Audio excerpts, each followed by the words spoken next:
అమెరికాలోని హార్వర్డ్ యూనివర్సిటీకి ట్రంప్ ప్రభుత్వానికి మధ్య వివాదం కొనసాగుతూనే ఉంది. ఇప్పటికే ఆ యూనివర్సిటీలో చదువుతున్న విదేశీ విద్యార్థుల పేర్లు, వారి వివరాలు తమకు అందజేయాలని ట్రంప్ డిమాండ్ చేస్తున్న సంగతి తెలిసిందే. తాజాగా ఈ వ్యవహారం పైన ట్రంప్ మరోసారి స్పందించారు. హార్వర్డ్ యూనివర్సిటీ తీరుపైన మండిపడ్డారు. అమెరికాకు హార్వర్డ్ ఓ డిజాస్టర్ గా మారుతోందని దుయ్యబట్టారు. అక్కడ చదువుతున్న కొందరు విద్యార్థులు ట్రబుల్ మేకర్స్ అని విమర్శించారు. ఈ మేరకు ఆయన వైట్ హౌస్ లో మీడియాతో మాట్లాడుతూ ఈ వ్యాఖ్యలు చేశారు. హార్వర్డ్ మన దేశాన్ని తీవ్రంగా అవమానిస్తోంది. $5 బిలియన్ పైగా నిధులు తీసుకుంటున్న ఆ యూనివర్సిటీలో జాతి వ్యతిరేక ధోరణి పెరుగుతోంది.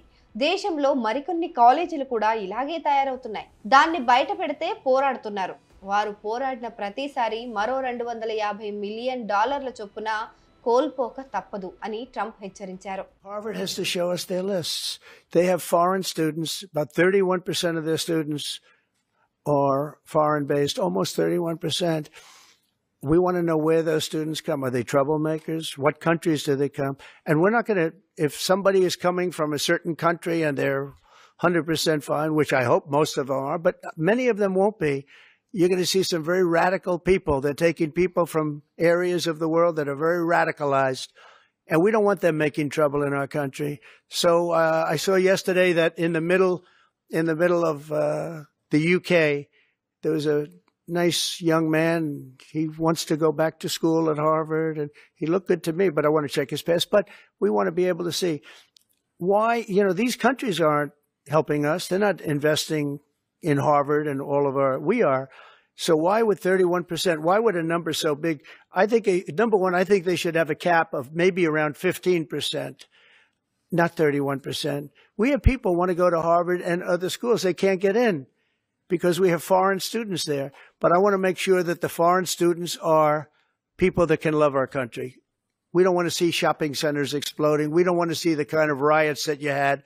And I'll tell you what, many of those students didn't go anywhere. Many of those students were troublemakers caused by the radical left. ఇక హార్వర్డ్ లో దాదాపు 31% మంది విదేశీ విద్యార్థులు ఉన్నారని, వారి లెక్క చెప్పమంటే యూనివర్సిటీ స్పందించట్లేదని ట్రంప్ మండిపడ్డారు.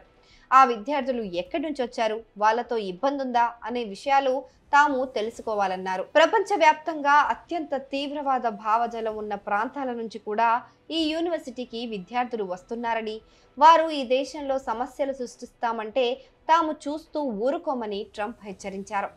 అలాంటి దేశాలు మనకు ఆర్థికంగా ఏమాత్రం సాయం చేయవని, హార్వర్డ్లో పెట్టుబడులు పెట్టవని, మరి అలాంటప్పుడు 31% మంది విదేశీ విద్యార్థులు ఎందుకు అని ట్రంప్ ప్రశ్నించారు.